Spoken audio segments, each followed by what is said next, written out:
Oh, hello, Whovians. I understand you're watching me. Well, I'm watching you too. How much is this? Well, rubbish. Today, the Whovians will discuss Planet of the Ood. Feels Ood! Feels Ood! Hello and welcome. Yes, we have gathered here again. As ever, we are the Whovians, and this time we have gathered to talk about a story that has the 10th Doctor, Donna, the Ood, and a giant brain. Let's see what Connor has to say about this one. Go ahead, Connor, what do you have to say about Planet of the Ood? Planet of the Ood is really, really good. It's sometimes overlooked when people think about Series 4, because Series 4 to many people is like the best series of New Who, because it's got, the best, because it's got companion in it, in some people's opinions, Donna. It's got David Tennant, obviously. But yeah, I think compared to, other series, Series 4 is really great. And this, I think, is one of the standouts. It's so good.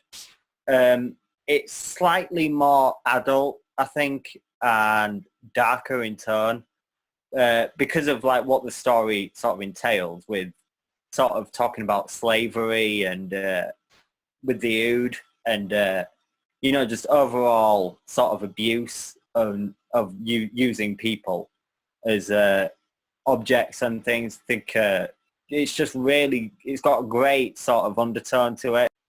Some of it really does sort of get to you when you're seeing the Ood being whipped and stuff. It's some quite strong viewing, I think.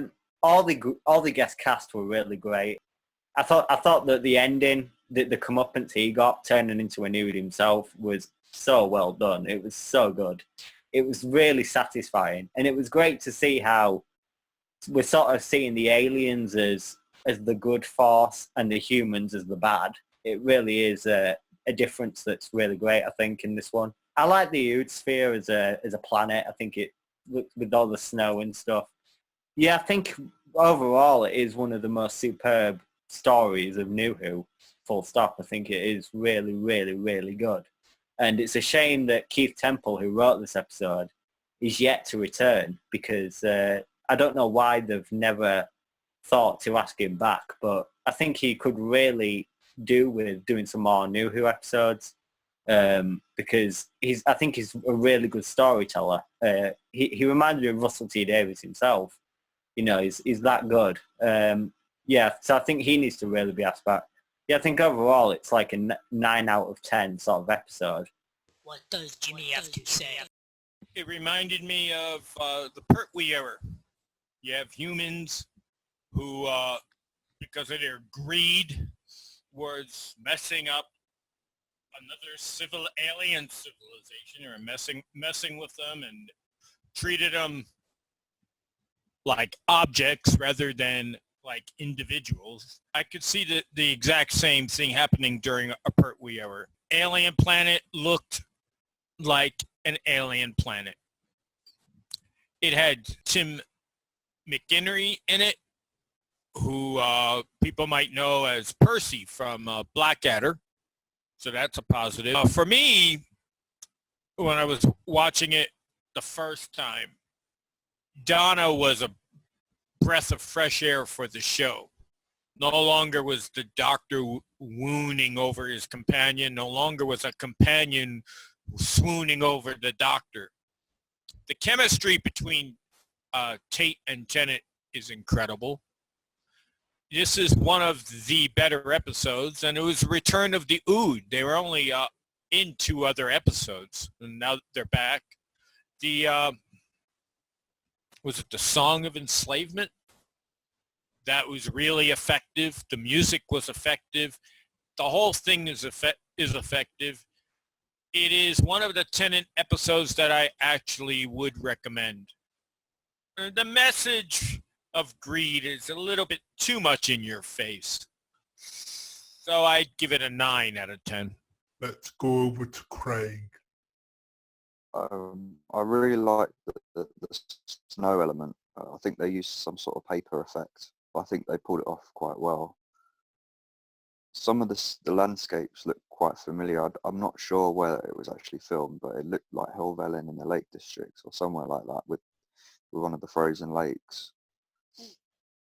I love the Ood. I like how they tied it in with the sense sphere.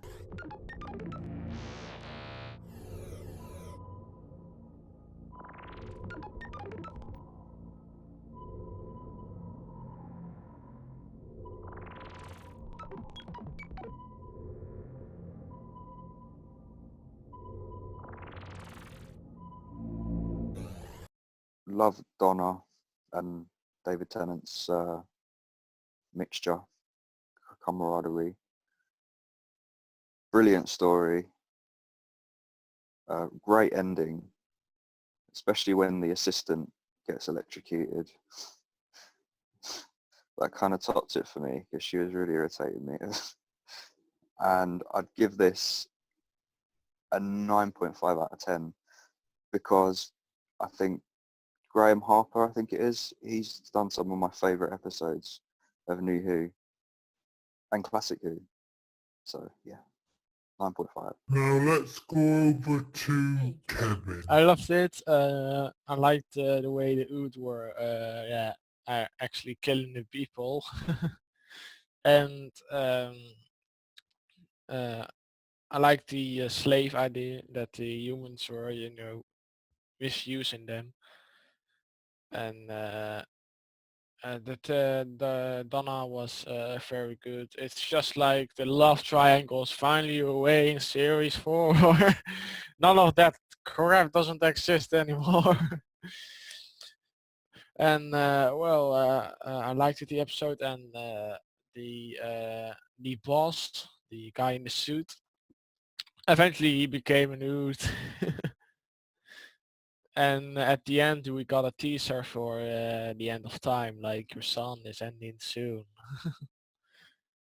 Well, that was a good teaser. So 10 out of 10. Now let's go on over to I Jason. do remember this story way back in 2008, and I was looking forward for season 4, seeing how great the season was going to be, and watching this episode again, definitely an incredible episode. I mean, Donna's always been a great companion. Especially Doctor was a great performance from him. You also got Mr. Hallpen, who is the villain, who's an excellent villain in this one, and then it gives a great twist right in the very end, and definitely enjoyed it. Definitely enjoyed each scene of it, in the scene between the Ood against the humans and stuff like that, how the humans are the bad guys and the Oods are more like the good guys, and yeah, I definitely enjoy it. I definitely enjoyed the performance of the Ood singing, the Ood, how they all had this whole telepathically connection going on, and how it all leads to the brain of them saying the circle must be broken, and it was just a machine that was disconnecting their telepathic connection. I mean, it'd be nice to probably see a story between the Sensorites and the Ood sometime in the future. That might be something interesting to look at. But yeah, the story itself, great villainy, great characters, and great action, great view with the whole beautiful scene they showed in the Ood planet, and I definitely give it a 9 out of 10 on this one. We want to hear feedback. I think a visit to the vet is definitely in order for you. The thing I liked about this episode was it was a real hark back to classic Who. As you say, you got rid of the love triangle and the I fancy the doctor, I don't fancy I fancy the assistant. This was basically a ballsy girl who is not willing to take any crap from anybody, and it works so brilliantly because as I say, it was a hark back to the classic era, having a companion who was quite willing to stand on her own 2 feet, who was not willing to just take everything that the doctor said at face, which for me was a bit of magic. Solana Mercurio playing Aisha Darker, assistant that shows everybody around the Ood facility, did a brilliant job. She was absolutely perfect in that part. She was irritating, she was annoying, she was one of these infuriatingly efficient people. And yes, I just couldn't wait for her to be killed. Tim McInerney, superb. At that time, we'd all been used to seeing him in comedy in England, and it was a real joy to see him play something unpleasant like this. It was really, really good. The bit that I loved was when his assistant Sigma went over the gantry and fell onto the Ood brain that was in the circle, because the circle had not been broken at that moment, and the brain just absorbed him. I like that. I thought that was done really, really well. The soldiers were basically the total antithesis of UNIT. They were the most unpleasant bunch of soldiers you could wish for. And their commander, Commander Kez, Roger Griffiths, was just unbelievably vicious and unpleasant, and did a brilliant job of it. He did a brilliant job of it. Again, that's another one you were glad to see taken out by the Ood. Speaking of which, Paul Casey, that played the Ood that followed Halpin around, was absolutely superb. His movements, his presence on screen was extraordinary. Absolutely extraordinary performance for someone in a mask and costume, but the presence was there all the time. It was very, very good, brilliantly done. I loved it. Tennant and Donna together, oh, what a magical combination that was. And so yes, for me, it'll get a 10.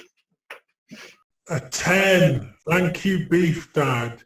Now, we have a new face here today. Yes, we do. Everybody say hello to Susan. A big welcome, Susan.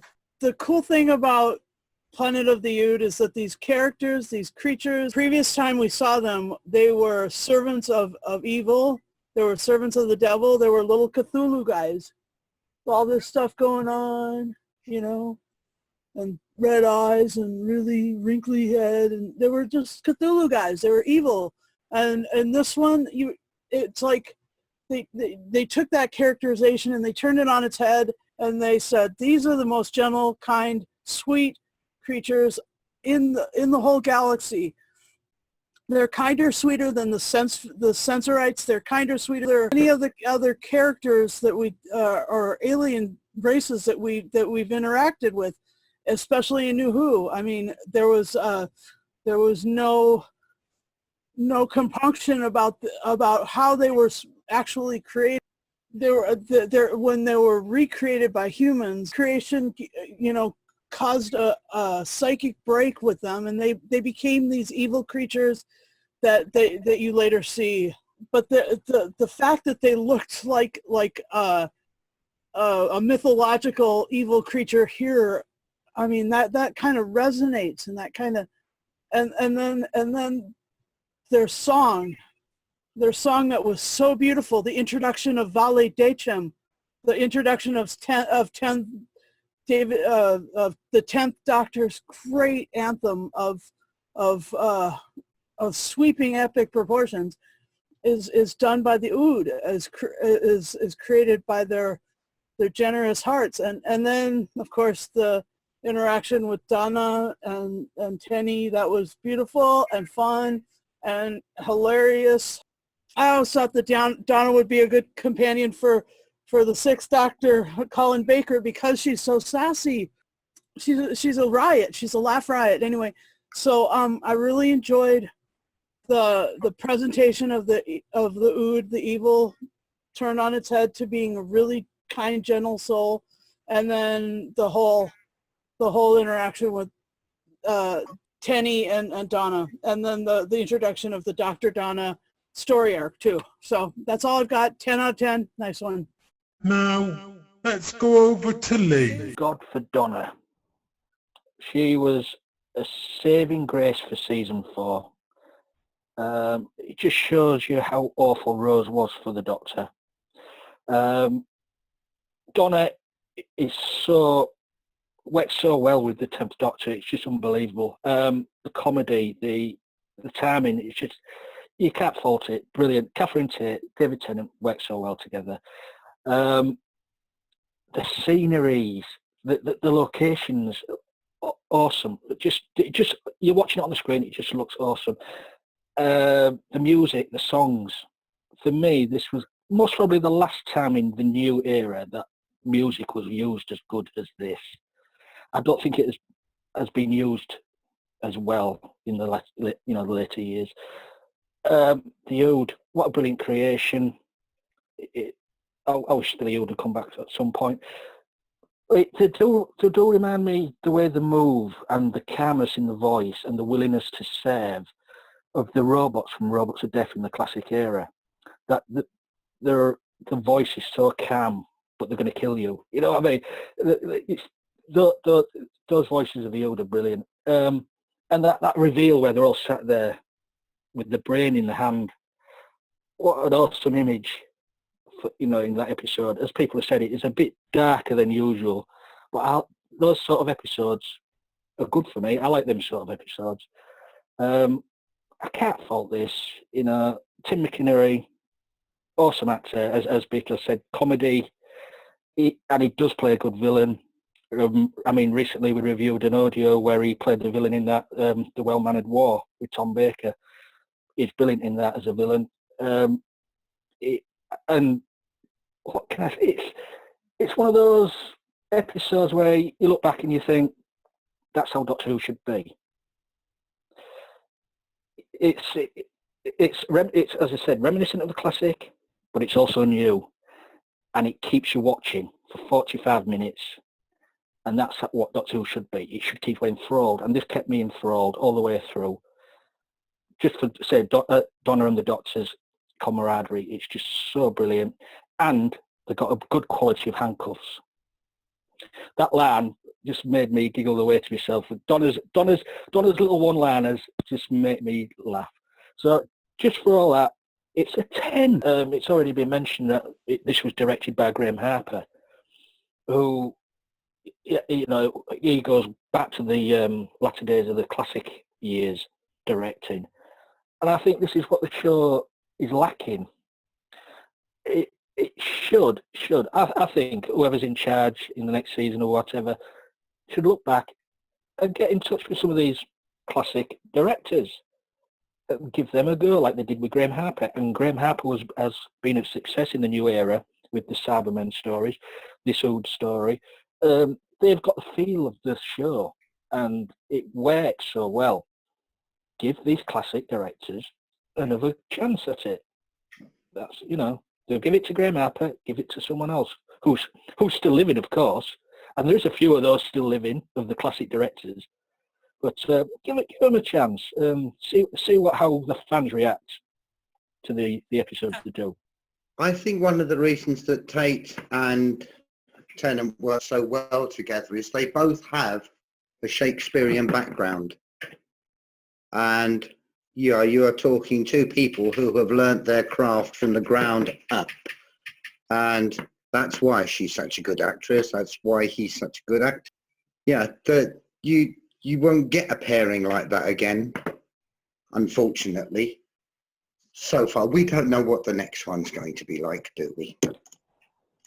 But we are getting them back in the audios this month. Yes, very true. Looking forward to that. So am I. I really love Big Finish, and I'm really grateful that Nicholas Briggs is bringing back the Tenny Donna thing. That's a really great thing. Really great move, Big Finish.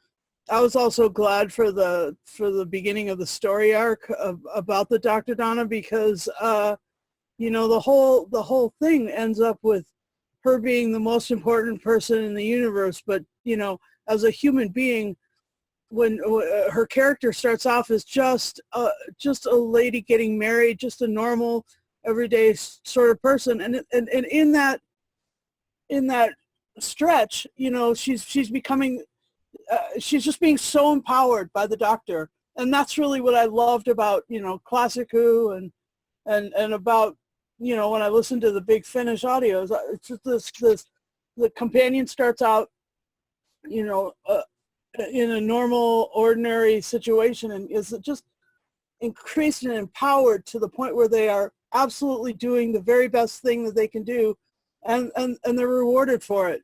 And Donna Noble, she achieved everything that she could, and she became the most important. And that's just a radical thing. And she wasn't a penguin too, which was a plus. And she wasn't a penguin too. Go Frobisher. All hail the big talking bird. Yes. It always makes me laugh with the Donna one-liners. She always goes back to her marital status. Yeah. Why do you call me miss? Do I look single? I mean, Yeah. She's very paranoid about, Donna, the character, is very paranoid about being single. Yeah. And she wants to find Mr. Right, but she's not looking at the Doctor for Mr. Right. No, there was a time when Doctor Who wasn't scared to tackle the should we say, the difficult subjects. It comes down to the writing. Yeah. Get good writers in who know and have got the feel of the show. Get the directors in who've got the feel of the show, and you'll have a good episode. But if you're sort of cornered into just fitting stories into a story arc, and you have to write in what people are telling you to write, you come up against a brick wall, in my opinion. Yeah. You've got just write a good story. I just don't get the story arcs these days. You don't need them. To be honest, you don't need them.